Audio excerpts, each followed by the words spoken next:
Salut à tous et à toutes, bienvenue pour un deuxième volume de Rester Bizarre, donc qui se focalise plus ou moins sur ce que j'ai écouté ces derniers jours, là cette dernière semaine, et aussi ce que j'ai trouvé, chiné, acheté en magasin récemment, ou en Emmaüs, ou en vide-grenier, ou ressourcerie, voilà.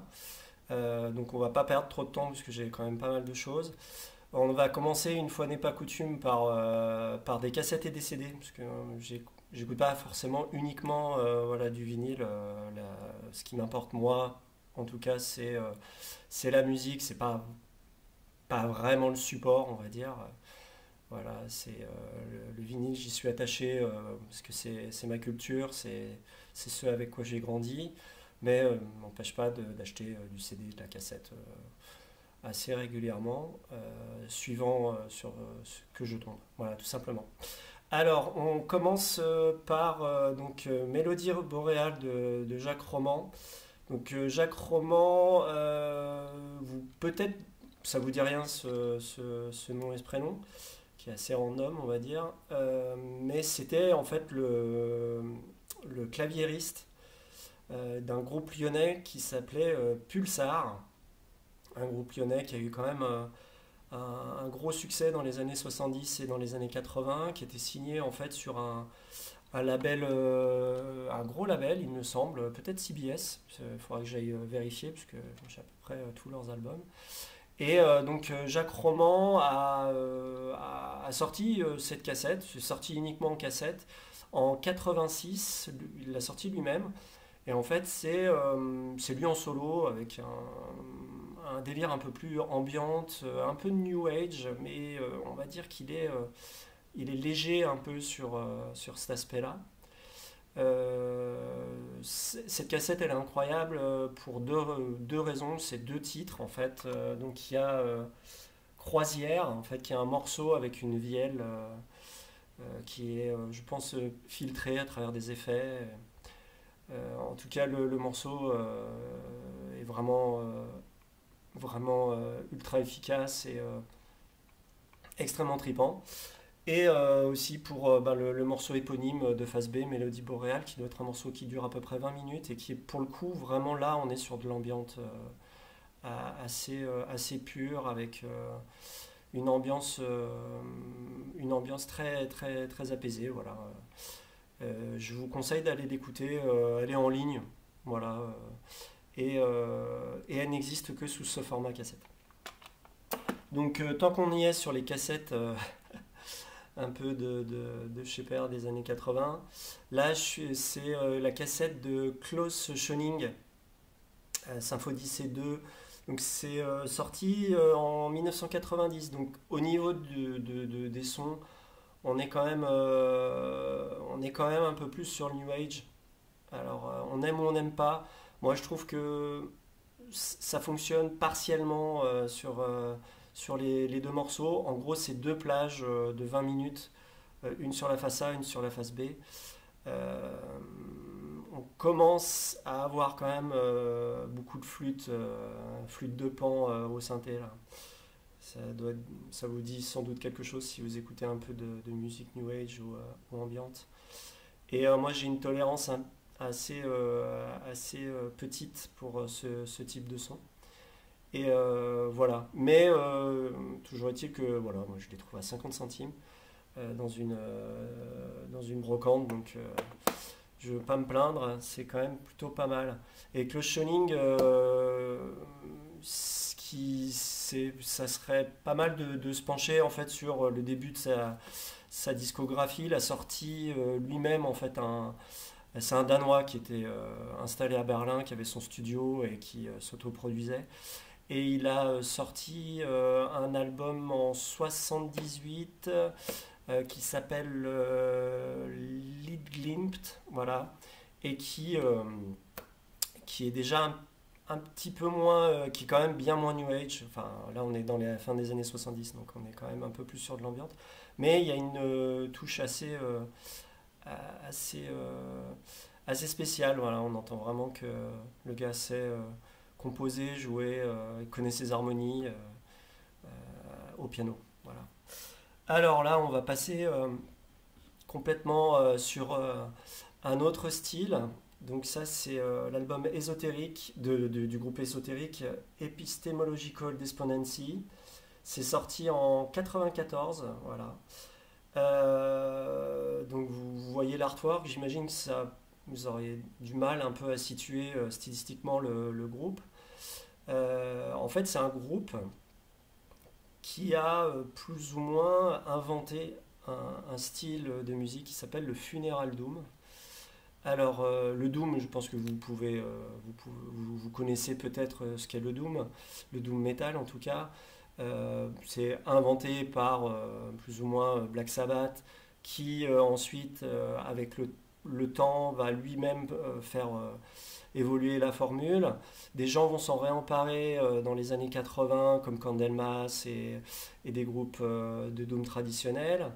Et ensuite, dans les années 90, là c'est un groupe de Birmingham, en fait, qui est pour le coup de la même ville que Black Sabbath, mais également de la même ville que des milliers de groupes majeurs de l'histoire du rock, mais également, surtout, de la musique métal extrême.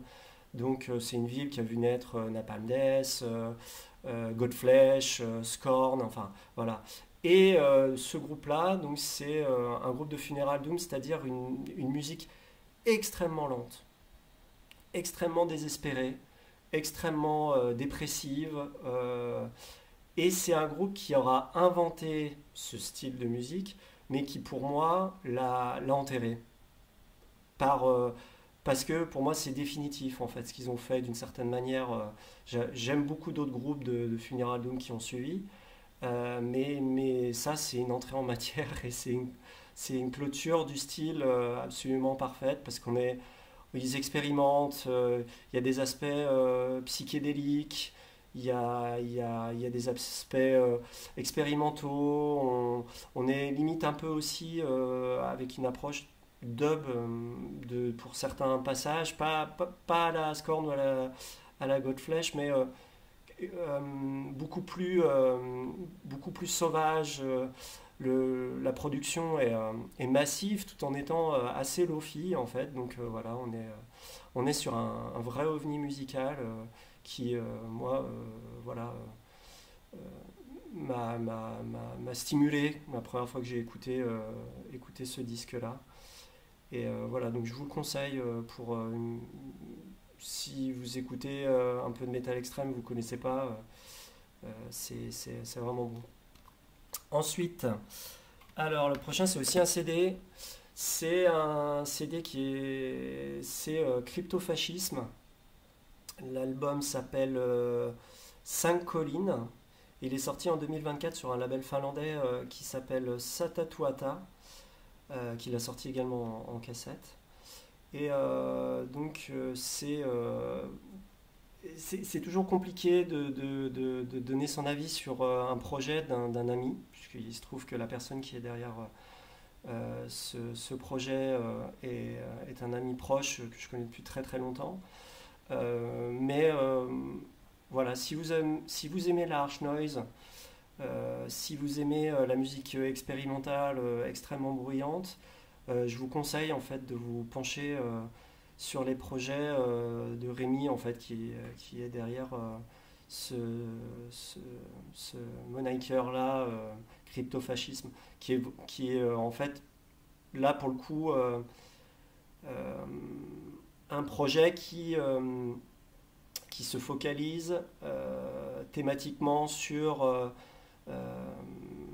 sur des guerres liées au colonialisme. Voilà. Et là, c'est, je crois, son deuxième ou troisième projet sous ce nom-là. Et donc, il me semble que les titres comportent toujours Colline. Là, ça s'appelle 5 collines, mais je ne crois pas que ce soit le cinquième disque de cryptofascisme. Toujours est-il que moi, j'y trouve.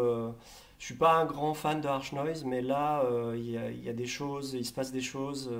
C'est assez évolutif.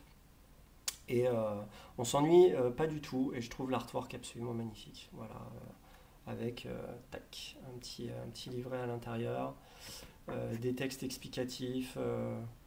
Voilà, c'est vraiment, vraiment excellent. Ensuite, alors là, on va passer sur le vinyle. Donc, ça, c'est Merciless The Awakening. Alors, Merciless avec un I, et à pas confondre avec Merciless français, le groupe de death metal avec un Y. C'est un groupe suédois qui avait la particularité d'avoir sorti en fait leur disque sur Death Like Silence, le label en fait d'Euronymous, le guitariste de Mayhem, euh, qui, euh, qui vouait quand même, on va dire, à l'époque, une haine assez vivace envers les Suédois et leur scène. Très étrangement, la première sortie de son label sera un groupe suédois. Il me semble que c'est la première rectifiée. Dites-moi si j'ai fait une erreur dans les commentaires. Voilà, The Awakening, enfin Merciless sur cet album-là, c'est juste sans pitié. C'était extrêmement cru en étant très bien composé. Voilà, les riffs sont ultra mémorables et la voix surtout est extrêmement intense et les paroles sont excellentes pour le style, je trouve. En tout cas, voilà, ça donne ce qu'on a envie d'entendre pour ce genre de musique, musique du diable, quoi.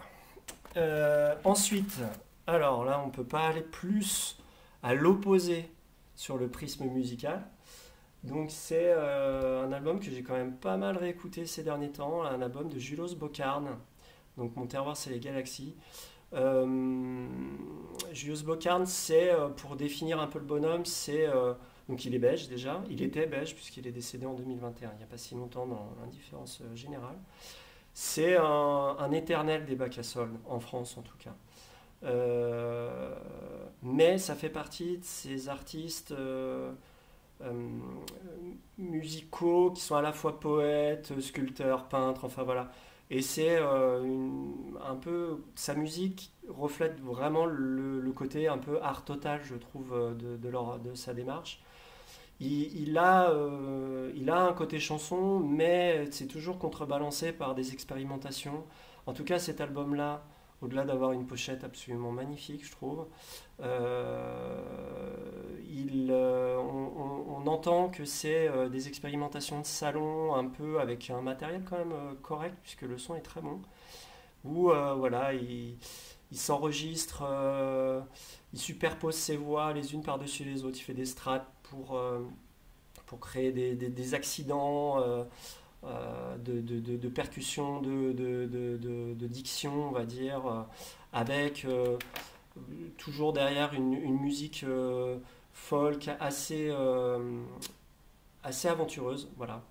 Et bon, il a une discographie assez immense. J'en ai quand même pas mal. Mais si je devais vous en conseiller un pour commencer, ça serait celui-ci.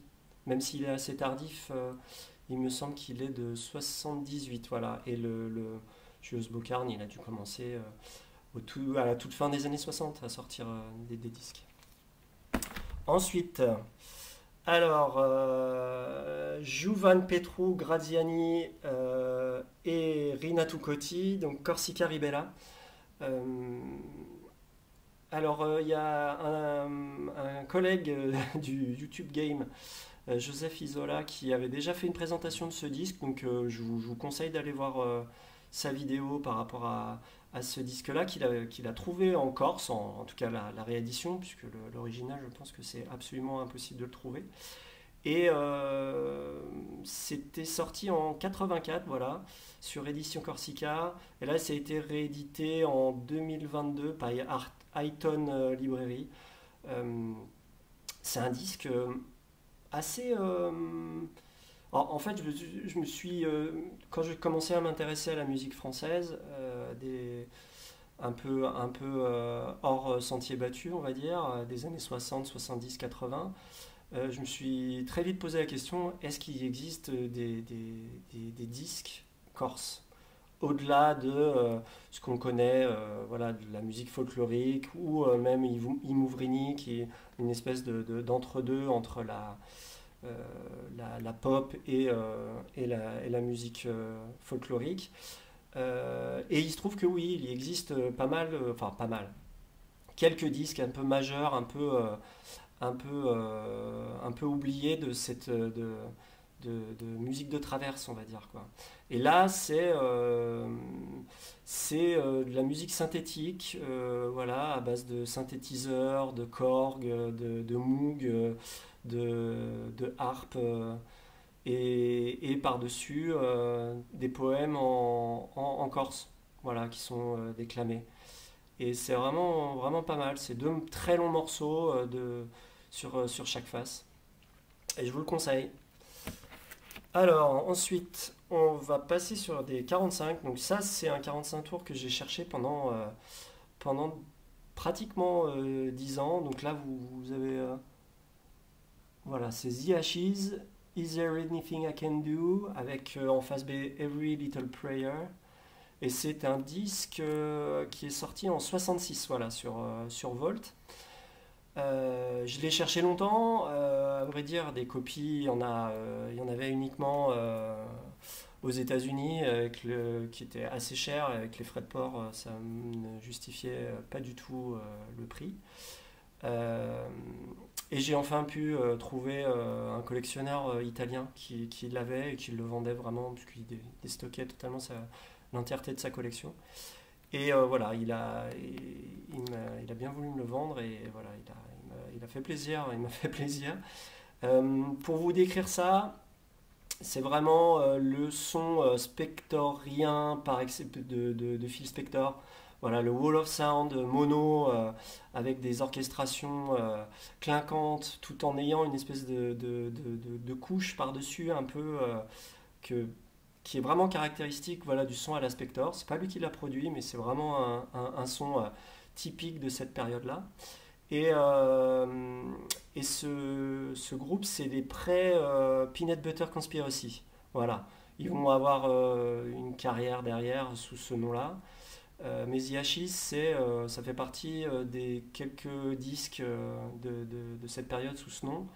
Et surtout, ce qui compte dans ce disque-là, c'est le morceau Is There Anything I Can Do qui a été composé par Jackie DeShannon. Et Jackie DeShannon, c'est une des rares compositrices de musique pop dans les années 60, dans toute l'industrie, voilà, de ces balbutiements de l'industrie de la jeunesse de l'époque. Il y avait très très peu de femmes qui étaient impliquées en fait dans ce processus à la fois de composition, de production et tout ça.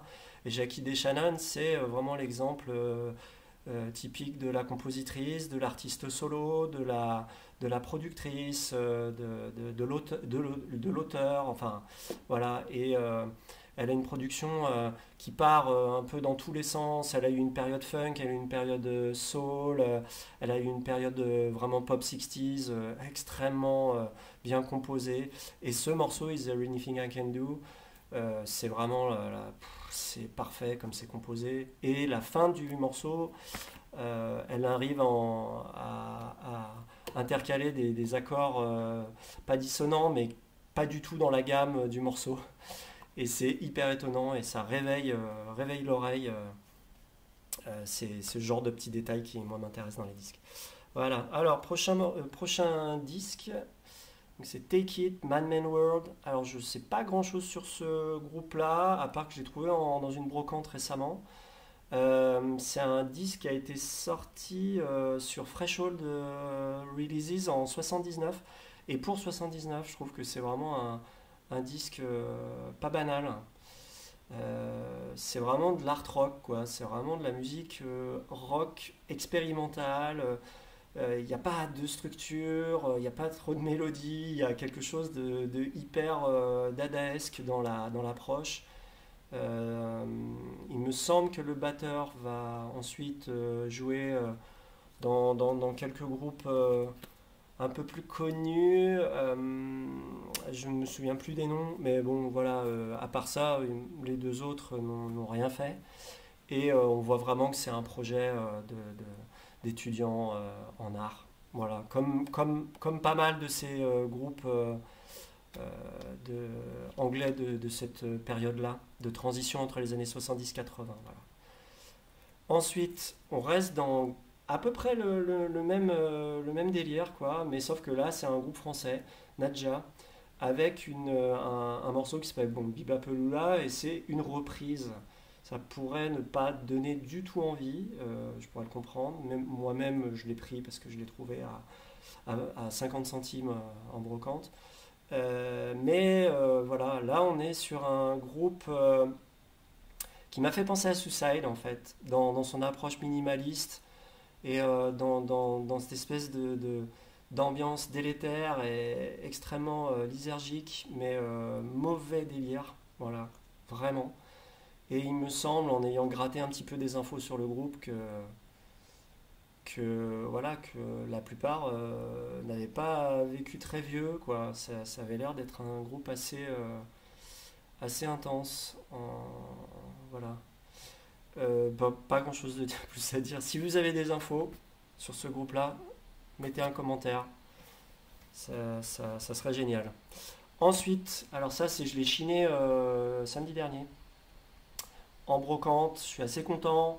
Donc c'est Espace Dynamique. C'est pas de la librairie parce que c'est en fait c'est plus un- une illustration sonore pour un spectacle de mime. Et en fait, donc, dit comme ça paraît un peu ridicule, mais en fait, Pinoc et Mato, donc c'est un couple de mimes des années 60-70 qui se liaient toujours avec des artistes pour faire leur musique, leur illustration sonore de leur spectacle, mais c'était toujours des musiques expérimentales. Voilà.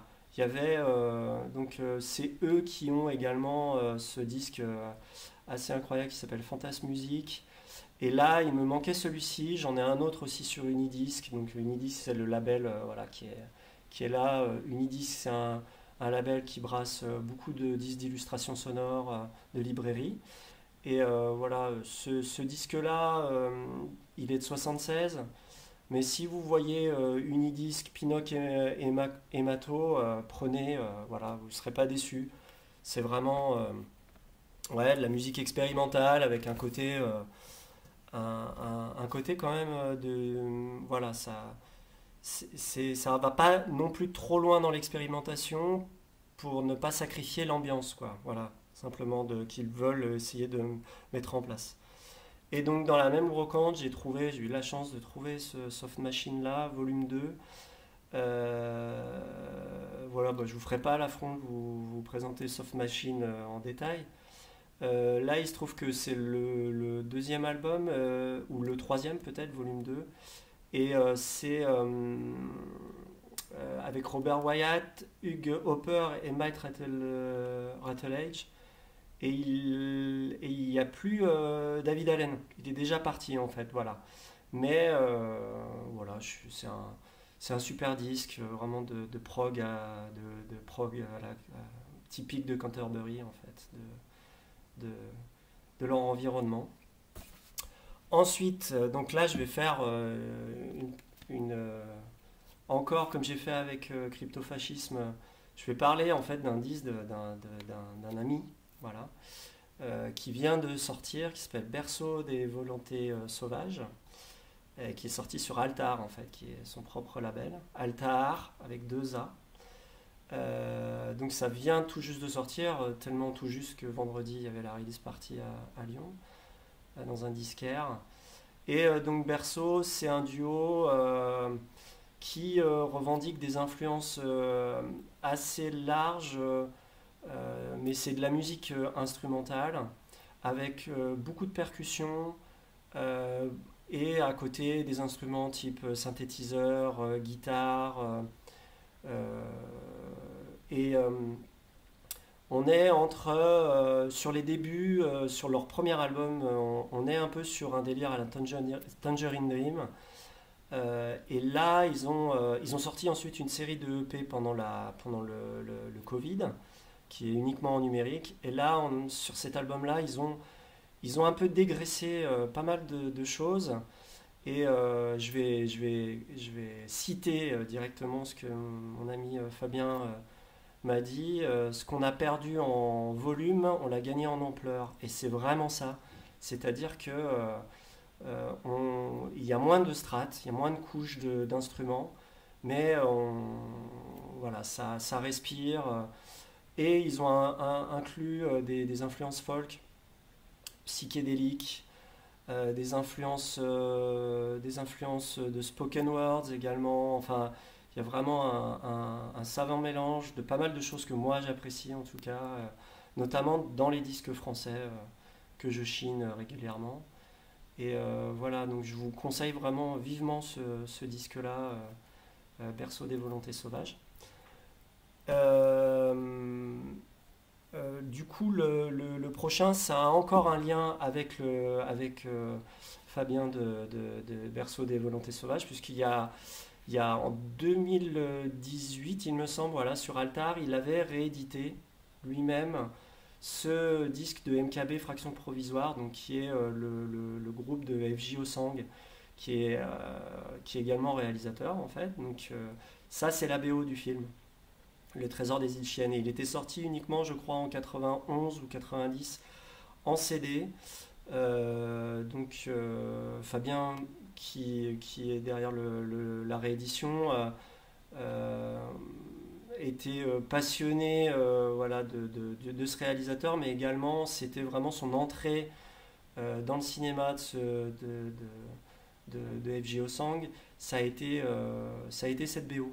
Voilà, qui était quand même pas mal distribué à l'époque dans des réseaux de distro alternatives. Et du coup, je vous conseille vraiment cette BO. Pour moi, c'est vraiment. On n'est pas loin de John Hassel, on n'est pas loin de sons un peu Force World, un peu de Eno, mais aussi un peu de ce que MKB faisait avant, c'est-à-dire vraiment une musique hybride,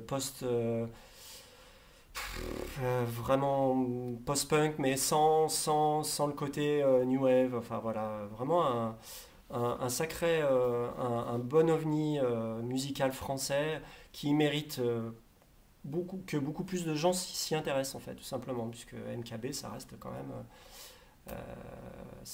même un groupe très très culte, mais pas du tout connu. Voilà. Alors, Asturias, non, Laurent Perrier, pardon. Je ne sais rien sur Laurent Perrier, figurez-vous. Je l'ai acheté vraiment uniquement pour la pochette. Je l'ai trouvé dans une ressourcerie. Je trouvais ça assez joli. J'ai vu Popsicord, je me suis dit, tiens, peut-être que sur un malentendu. Ce Laurent Perrier, il est sorti sur Polydor en 71, donc c'est quand même une grosse machine, voilà. Et j'ai été hyper agréablement surpris. En fait, le morceau de Fassa, c'est Asturias, c'est un espèce de thème typique de la musique espagnole moderne. Tout le monde le connaît. Sauf que là, voilà, il lâche les choses sur les orchestrations. Il y a une grosse basse. Il y a vraiment, de la musique psychédélique. Il y a une fuzz, une grosse guitare fuzz. Enfin voilà. C'est un peu des petits, des, des petits plaisirs de singles comme ça, moi que j'aime bien chiner de temps en temps, ça paye pas de mine et c'est vraiment toujours agréable à écouter. Ensuite, alors, Trio Maggesi, volume 1, avec l'orchestre Soso Liso. Du coup, c'est un disque de 73 qui est sorti sur African Records. Donc c'est un groupe de Congo, du Congo, de Congo-Brazzaville. Donc ils font de la rumba congolaise, ou après on appelle ça aussi la soukous. Voilà. Et j'ai, il n'y a pas longtemps, en fait, chiné sur une brocante, il y a 2 3 mois, c'était peut-être même avant l'été, carrément une collection complète en fait de soukous. Voilà, c'était inespéré et ça, c'est un des disques que j'ai le plus écouté de ce que, des 20 disques que j'ai réussi à chiner. Et du coup, voilà, si vous connaissez pas, c'est des morceaux assez longs, voilà, c'est assez typique de la musique congolaise. Ça tourne avec en fait un riff de guitare répétitif, mais jamais chiant. Voilà, c'est hyper efficace. ça fonctionne bien. Et pour le coup, l'orchestration qui est à l'arrière ne n'annule pas l'efficacité des morceaux. Voilà. C'est pas du tout surorchestré. Voilà. Ensuite, là, on passe vraiment complètement à l'opposé avec cette horrible pochette de ce groupe finlandais qui s'appelle Crypta. Effectivement, la pochette donne pas trop envie. Musicalement,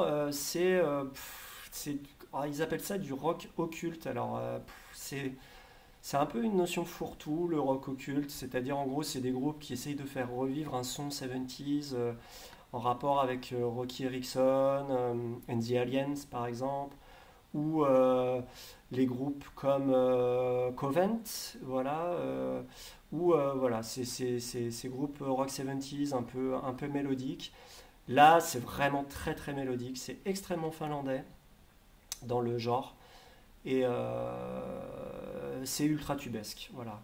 Ça me rappelle un peu, attention, ça me rappelle un peu Ghost, sur certains aspects, mais plutôt les débuts de Ghost, parce que moi je suis vraiment pas fan de Ghost, mais j'apprécie encore le premier album. Je vais faire mon snob, hein. Pourrissez-moi dans les commentaires si vous voulez. Mais voilà, et il y a quelque chose de ça là-dedans. C'est très, très facile d'écoute, voilà, les morceaux se retiennent, vous allez vous mettre à chanter en suomi sans même connaître la langue finlandaise. Mais voilà, c'est un disque très agréable à écouter. Et enfin, pour finir, parce qu'on a déjà une demi-heure là, je pensais faire moins, mais voilà. Je finis par ce disque que j'ai énormément écouté, donc Terry Riley. Je crois que c'est son troisième album là, voilà, c'est un album de 69, sorti sur CBS. Et en fait, bon, Terry Riley, je connais, donc évidemment, quand je l'ai vu en bac à solde dans un disquaire, je l'ai pris direct. Mais ce que je fais aussi, et vous allez voir d'autres disques de ce type, c'est c'est que je chine ces disques parce qu'il y a marqué Music of Our Time. C'est une série, voilà, une série de disques sur CBS qui est assez intéressante. Et c'est ce genre de petits détails-là, voilà, que, qui m'indique si un disque peut être potentiellement intéressant ou pas. Et donc Terry Riley, c'est un compositeur américain qui a vraiment été, avec la montée Young, un peu l'instigateur de la musique minimaliste, voilà, et répétitive.